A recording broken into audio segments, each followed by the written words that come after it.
Assalamualaikum warahmatullahi wabarakatuh.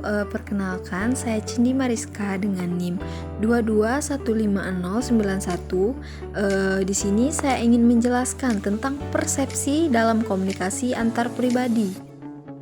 Poin-poin yang akan kita bahas kali ini yaitu persepsi manusia dan objek, pembentukan persepsi, faktor-faktor yang mempengaruhi persepsi, dan memperbaiki persepsi dan komunikasi. Baiklah, kita masuk yang pertama yaitu persepsi melalui indera penglihatan. Alat indera merupakan alat utama dalam individu mengadakan persepsi. Seseorang dapat melihat dengan matanya, tetapi matanya bukanlah satu-satunya bagian, hingga individu dapat mempersepsi apa yang dilihatnya. Mata hanyalah salah satu bagian yang menerima stimulus, dan stimulus ini dilangsungkan oleh syaraf sensoris ke otak, hingga akhirnya individu dapat menyadari apa yang ia lihat. Yang kedua yaitu persepsi melalui indera pendengaran. Orang dapat mendengar sesuatu dengan alat pendengaran yaitu telinga. Telinga merupakan salah satu alat untuk dapat mengetahui sesuatu yang ada di sekitarnya. Seperti halnya dalam penglihatan, dalam pendengaran individu dapat mendengar apa yang mengenai reseptor sebagai suatu respon terhadap stimulus tersebut. Kalau individu dapat menyadari apa yang dia dengar, maka dalam hal ini individu dapat mempersepsi apa yang dia dengar, dan terjadilah suatu pengamatan atau persepsi. Yang ketiga yaitu persepsi melalui indera mencium. Orang yang dapat mencium bau sesuatu melalui alat indera pencium yaitu hidung.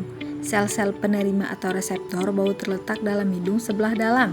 Stimulusnya berwujud benda-benda yang bersifat kemis atau gas yang dapat menguap dan mengenai alat-alat penerima yang ada di dalam hidung, kemudian ditentukan oleh syaraf sensoris ke otak, dan sebagai respon dari stimulus tersebut, orang dapat menyadari apa yang diciumnya.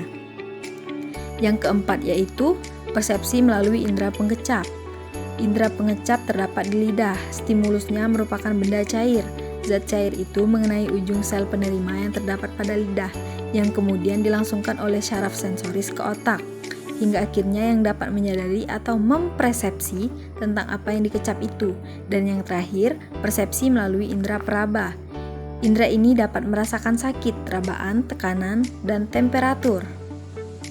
Dalam hal tekanan atau rabaan, stimulus langsung mengenai bagian kulit bagian dalam atau tekanan. Stimulus ini akan menimbulkan kesadaran akan lunak, keras, halus, dan kasar.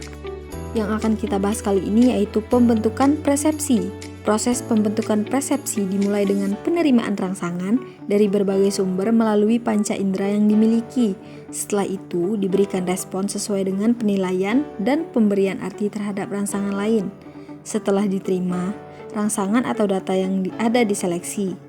Dalam terciptanya sebuah persepsi, perlu melalui beberapa tahap. Persepsi terbentuk dari 3 tahap pokok menurut Wood dan Mulyana, yaitu yang pertama stimulasi. Seleksi stimulasi adalah datangnya sebuah sensasi. Sensasi adalah tahap paling awal dalam penerimaan informasi. Sensasi yang menstimulus tadi menimbulkan atensi atau perhatian dari diri peserta komunikasi. Stimuli diperhatikan karena mempunyai sifat-sifat yang menonjol, antara lain ada gerakan, yang kedua instantitas stimuli, dan yang ketiga kebaruan, dan yang terakhir yaitu perulangan. Yang kedua, pengelompokan. Setelah menyeleksi informasi yang akan dicerna, peserta komunikasi akan mengorganisasi informasi tersebut.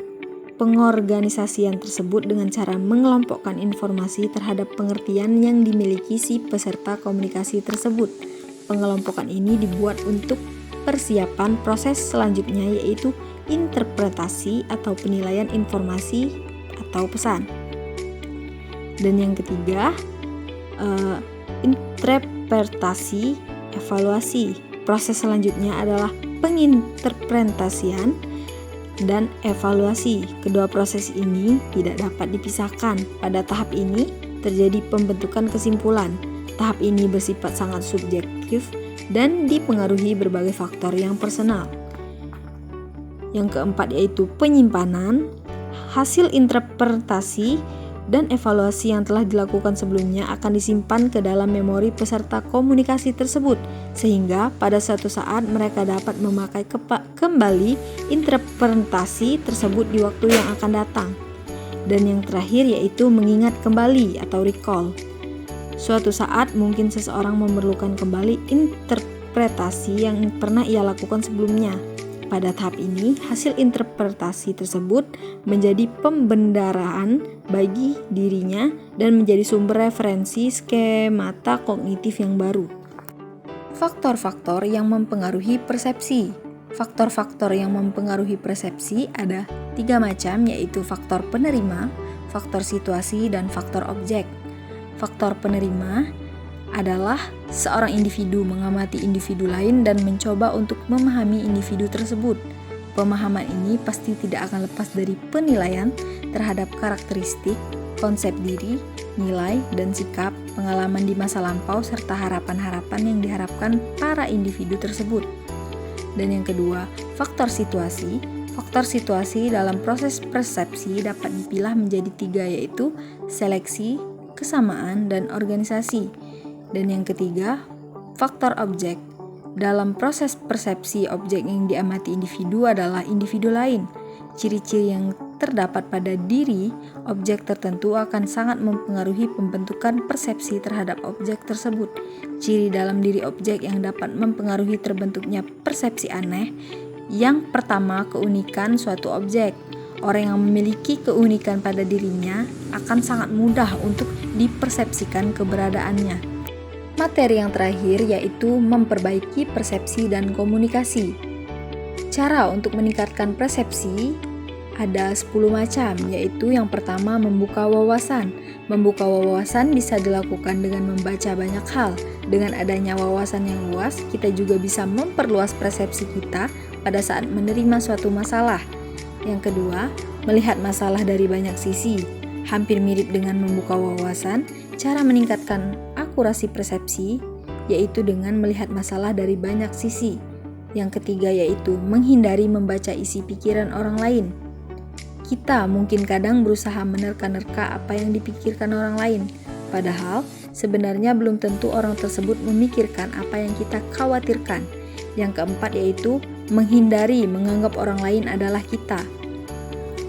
Menghindari menganggap orang lain berpikir dan berlaku seperti kita adalah kesalahan besar pada saat kita akan membuat persepsi kita lebih akurat. Ada baiknya kita justru memposisikan diri dalam keadaan netral sehingga persepsi bisa menjadi lebih objektif. Yang kelima yaitu waspada terhadap bias sendiri. Bias sendiri adalah terjadi terutama pada saat ada konflik pada pemikiran sendiri.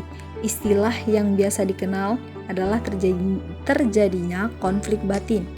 Yang keenam yaitu mengamati perilaku dan merumuskan hipotesis. Yang ketujuh, menghindari membuat kesimpulan cepat. Informasi yang terlalu mentah bisa saja memberikan persepsi yang salah. Oleh karena itu, kita mungkin perlu melakukan analisis informasi terlebih dahulu sebelum membuat kesimpulan. Yang ke-8, mencari berbagai macam petunjuk. Yang ke-9 yaitu memberikan perhatian khusus pada hal yang kontradiktif. Dan yang ke-10 yaitu menghindari stereotip. Stereotip sangat mempengaruhi akurasi persepsi. Kita ada baiknya tetap menjaga sikap netral dan tidak terpengaruh terhadap stereotip yang mungkin melekat pada seseorang, entah itu dari latar belakang budayanya, kebiasaannya, dan lain sebagainya. Itulah penyampaian materi dari saya mengenai persepsi dalam komunikasi antar pribadi. Saya akhiri, wabillahi taufiq wal hidayah. Wassalamualaikum warahmatullahi wabarakatuh.